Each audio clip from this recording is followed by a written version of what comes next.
મહાદેવ હરિઓમ જય માતાજી। તો આપણે દેવાંશી પપ્પા તો વયા જાય વહેલા સવારમાં, એને હાથી હાંકવાનું હોય એટલે આપણી વાત જોવે નહીં। એટલે હવે હું ગા દોવા જાઉં છું। હવે ગા બહુ દૂધ તો નથી કરતી પણ દોવા તો જવી પડે, એમાં તો હારે નહીં, જેટલું કરે એટલું। અને આપણે હારે એમ ન પહોંચી, કારણ કે દેવાંશને સ્કૂલે પુગાડવું હોય ને 1 કલાક એમાં જાય, એને ખવડાવીને તૈયાર કરીને પાછી ભાઈને તો આપણે શાક રોટલી જ જોઈએ, એટલે એ બધું અત્યારમાં બનાવવું પડે।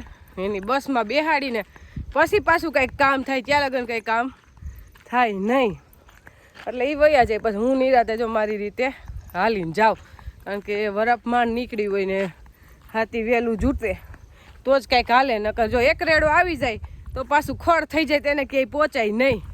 એટલે હાથી એ તો વહેલું ચાલુ થઈ ગયું, 6:30 વાગ્યામાં વહી આવ્યા છે નાસ્તો કરીને। તો આ દોઈ લીધી, ત્યાં દેવાંશી પપ્પાનો આવી ગયો ફોન, કારણ કે વહેલા હાથી એકવારનું ચાલુ કર્યું હોય એટલે કે ચા લઈને જ આવજે। એટલે આપણે ચા મૂકી દીધો ને ચા જે આપણે બાયણે પવનનો આપણાથી ચા થાય નહીં, એક તો સુલે અત્યારે બર્તન ને બધું ઘારે ગયેલું હોય હાઠિયું, એટલે હાવ જલ્દી તાપે થાય નહીં, એટલે આપણે રસોડામાં જ ઉદ્ઘાટન કરી નાખ્યું ચા બનાવવાનું।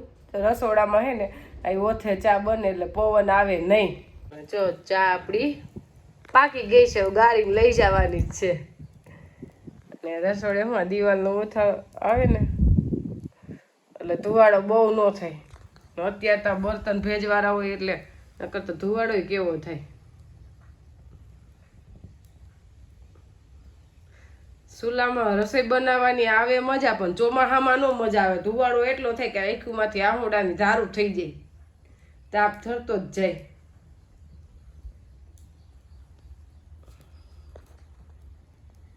આપણે કપાસમાં હાથી કાલ બપોર પછીનું જૂતી ગયું છે, એટલે કાલ બપોર પછી મોર પગા હાઈકા એક મૂકીને એક, અને અત્યારે તો 3 હાથી હાલે છે।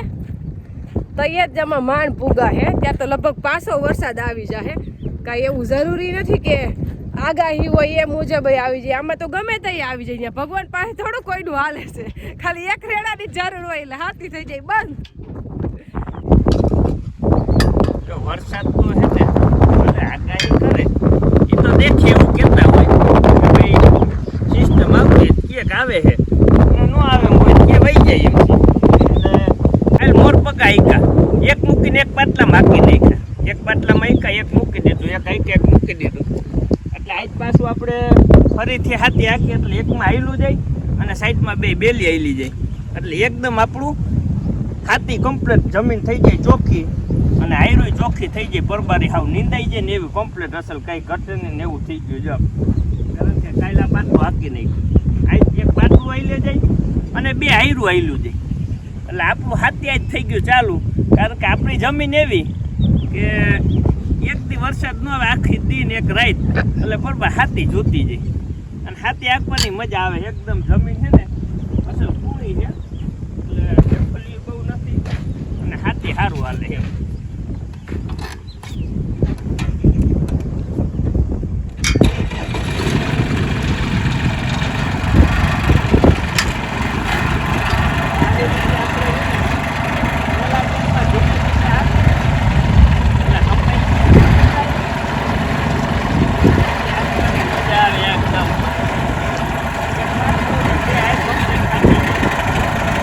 ખડ એવું ઝીણું ઝીણું ઉગ્યું છે,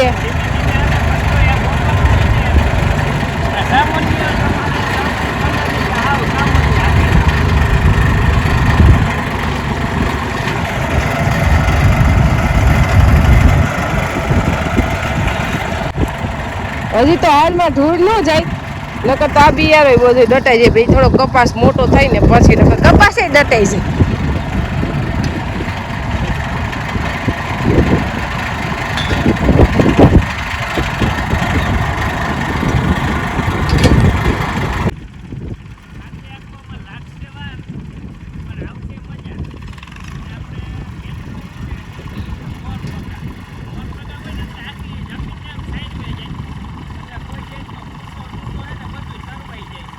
એટલે ઉપાડા બહુ આવે ને એમાં મારા હાલે છે ને મારા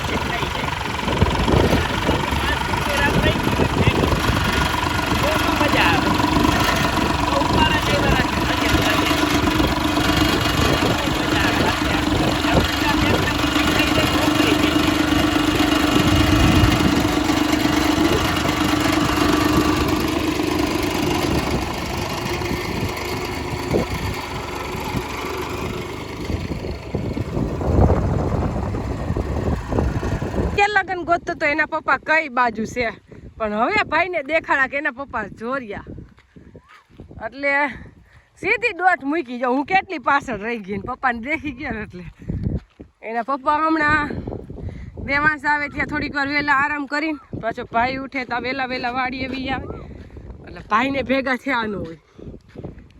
સવારે ભાઈ આખો દિવસ સ્કૂલે હોય જાય, બપોરે આવે.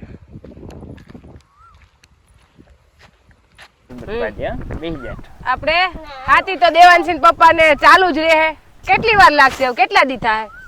હવે કેટલાય દી નહીં, કેટલી કલાકો હાલી ગયું. આજ તો પૂરું રહી જ થાય ને. એટલું રહ્યું હોય. હવે કાલ બપોર થાય ને ત્યાં હાથીનું કામ પૂરું. કપાસમાં એક પર હાલી ગયું, પાટલાય હાલી ગયા અને આયરું ગરકી ગઈ. એટલે હવે કઈ હાથી છે નહીં, કારણ કે મગફળીમાં તો હજી વાર લાગશે. હજી તો 2 દી તો કમ્પ્લીટ દેખાઈ રહે. એટલે એમાં તો હવે વરસાદ પછી હાથે હાંકવાનું છે. ત્યાં લગી કઈ હાથે હાંકવાનું છે નહીં. કપાસમાં હે ને એવું લાગશે તો 5 દી પછી હાંકશું. બાકી કાલ બપોરે 11 વાગ્યા આપણું હાથીનું કામ પૂરું. એટલે અત્યારે તડકો જેવો હતો, આમ બાઈને પવન સારો છે, અહીંયા ગરમી નો થાય. ઘરે તો પંખા હેઠી નથી બેહાતું, ગરમી થાય છે, બફારો થઈ. એટલે આપણે શું લઈ આવ્યા તાર પપ્પા હાટું? લીંબુ શરબત લઈ. તે તો પી લીધું, ઉઠીને એક ગ્લાસ લીંબુ શરબત જ પીધું.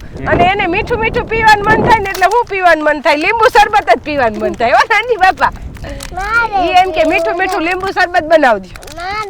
હાલે બધા પીવા. આખો સીસો પહેર્યો છે, તે તો પીને આવ્યો હો. સારું ને લીંબુ શરબત. જો નાનજી બાપા ને લીંબુ શરબત ભાવે સોડા કરતા. આ તો નૈરું ઓલું તો નુકસાન કરે ને.